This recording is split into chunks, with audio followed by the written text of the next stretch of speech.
रमजान आत्मसंयम, इबादत और समाज सेवा का पाक महीना। कानपुर, 11 मार्च 2025। रमजान इस्लाम धर्म में न केवल एक धार्मिक अनुष्ठान का महीना है, बल्कि यह आत्मसंयम, परोपकार और समाज सेवा की भावना को भी प्रोत्साहित करता है। ये वह समय है जब रोजेदार अपनी इच्छाओं पर नियंत्रण रखते हुए आत्मशुद्धि की ओर अग्रसर होते हैं और समाज के जरूरतमंद लोगों की मदद करने का संकल्प लेते हैं।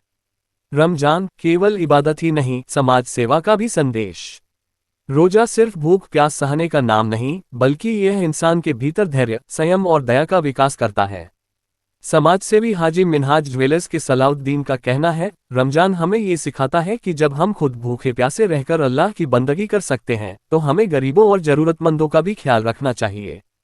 इसी सोच के तहत रमजान के दौरान कई समाजसेवी संगठनों और मस्जिद कमेटियों द्वारा गरीबों को मुफ्त इफ्तार और राशन वितरण की व्यवस्था की जाती है। रोजा और स्वास्थ्य विज्ञान भी करता है समर्थन। आधुनिक चिकित्सा विज्ञान भी इस बात की पुष्टि करता है कि रोजा रखने से शरीर को कई फायदे होते हैं। डॉक्टर इरशाद, जो टोकानिया पूर्वा में क्लिनिक चलाते हैं, बताते हैं कि रोजे के दौरान शरीर के टॉक्सिन्स खत्म हो जाते हैं और इम्यून सिस्टम मजबूत होता है। फास्टिंग यानी उपवास कई बीमारियों, खासकर डायबिटीज, ब्लड प्रेशर और मोटापे को नियंत्रित करने में सहायक है। इसी संदर्भ में पेशे से वकील रेहान चौधरी का कहना है कि रोजे के दौरान शरीर की प्राकृतिक सफाई प्रक्रिया तेज हो जाती है, जिससे बीमारियों से लड़ने की क्षमता बढ़ती है। ये वैज्ञानिक तथ्य भी है कि समय समय पर उपवास रखने से पाचन तंत्र को आराम मिलता है और शरीर अधिक ऊर्जावान महसूस करता है। इबादत, संयम और सौहार्द का महीना। रमजान केवल एक धार्मिक अनुष्ठान नहीं, बल्कि यह समाज में सौहार्द और भाईचारे को बढ़ावा देने का भी समय है। इस्लामिक शिक्षाविद सैयद तौफीक साजिद का कहना है कि रमजान आत्मसंयम के साथ साथ हमें दूसरों के प्रति संवेदनशील और दयालु बनाता है। इसी भावना के तहत मुस्लिम समाज के लोग ज़कात और सदका के माध्यम से गरीबों और जरूरतमंदों की मदद करते हैं। रमजान आपसी सद्भाव और राष्ट्रीय एकता का संदेश। भारत जैसे विविधता भरे देश में रमजान केवल मुसलमानों तक सीमित नहीं रहता, बल्कि यह सांप्रदायिक सौहार्द और सामाजिक मेलजोल का भी प्रतीक बनता है। कई जगहों पर हिंदू और अन्य धर्मों के लोग भी अपने मुस्लिम दोस्तों के साथ इफ्तार में शामिल होते हैं, जिससे आपसी प्रेम और भाईचारे की मिसाल देखने को मिलती है। रमजान केवल रोजा, इबादत और नमाज का महीना नहीं, बल्कि यह आत्मसंयम, समाज सेवा और सौहार्द को बढ़ावा देने का अवसर भी है। इस दौरान समाज में गरीबों की मदद, बीमारों की देखभाल और आपसी प्रेम को बढ़ावा देने पर जोर दिया जाता है।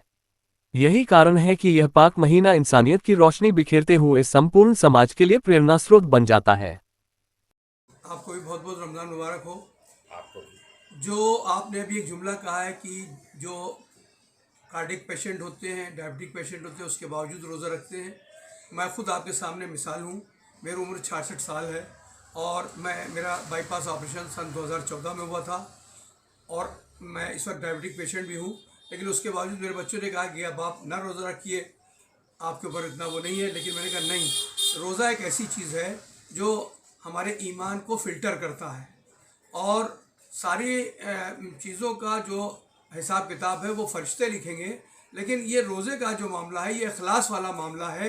इसको अल्लाह खुद पसंद करता है। सबसे बड़ी इबादत अल्लाह के नज़दीक जो रोज़ा है, क्योंकि रोज़े की हालत में जो इंसान होता है तो अल्लाह का खौफ पूरा पूरा उसके दिल में होता है। वो चाहे बाथरूम में पानी पी ले, कहीं छुप के कुछ खा भी ले, लेकिन वो कहता है नहीं, मेरा अल्लाह मुझे देख रहा है। तो ऐसी कंडीशन में रोज़ा रखता है। ये उसकी ईमानी हरारत का अव्वल दर्जा। रमज़ान की एक रहमत है, इस तरह का अल्लाह का एक रहमत है जिस महीने में।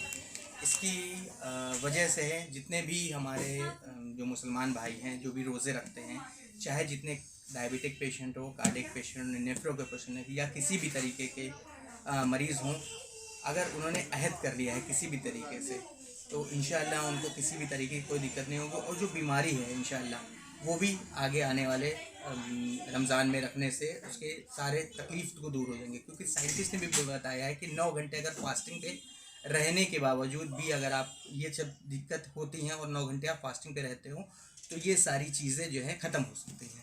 इसमें बहुत सारे ऐसे बैक्टीरिया होते हैं जो मारे जा सकते हैं फास्टिंग के दौरान।